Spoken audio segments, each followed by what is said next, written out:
I got a call from Don Jackson, the owner of the Stellar Awards. Yes. And let's just say during the time of my exposure to the world from the perspective of whatever took place that caused all of the riffraff with the LGBTQ.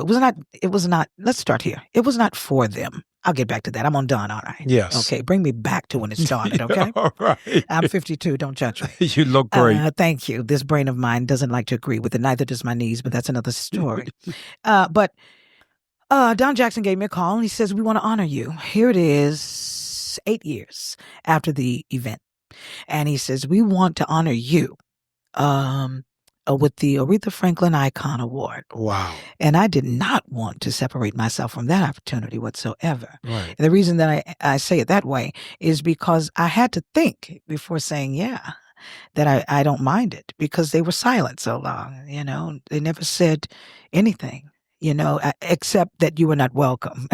I know Don would not want me to necessarily expose that, but Right. to his defense in the stance, he asked me to meet with LGBTQ in some way before even receiving the award, because they were supporting in such a way that they felt obligated to say, we're not done hating her, or we're not done disliking, or whatever. And your freedom to do this, we're on board to support what it is you do, but she's not a part of that support yet. And so he had to call me and say that. Dr. Bryant, instead of me starting what I know could have been a war, in my place and mindset of sacrifice that I have become for the sake of the kingdom and for what God has given me to do, for me to move forward, I decided to take that meeting.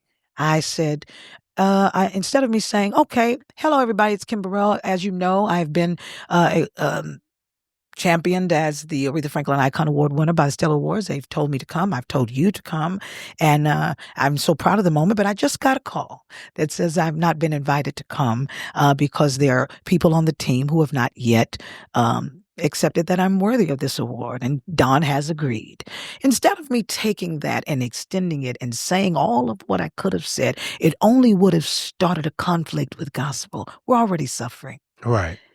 The Stellar Awards are not as packed as they used to be. Those that are there, they know that. It's not what it used to be. It doesn't have its same glory. Right. So much has changed in the industry, in music, and in the kingdom. So with that, I didn't want to diminish even that. I said I won't uninvite people and give them an option to feel a certain way because of the stance that this man is having to take. It's too big of an entity. So let's have the meeting. Why not? I have nothing to hide. And so in that meeting, there were things that were done and said that I had every right to say, well, hey, take your award and Right. put on the pictures of my own and go for it. Right. But I decided to hear what they had to say. And I felt it was time. Because what's an apology?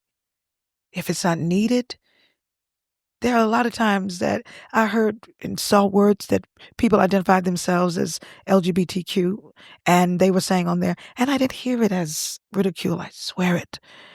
I heard it as help. Give me clarity. You hurt me. That was wrong. I don't care what my motive was. It was wrong. Right. It was wrong. And so it needed to be fixed. Those people matter that heard it wrongly. And that's what has happened to a lot of what has happened in the kingdom. We have lived by misapplied scripture. And it has given us a place in the world that is not respected.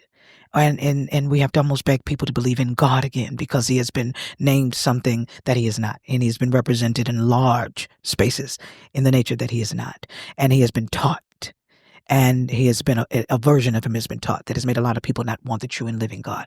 But he does exist. He exists beyond our egos. He exists beyond our inabilities to say that we're sorry.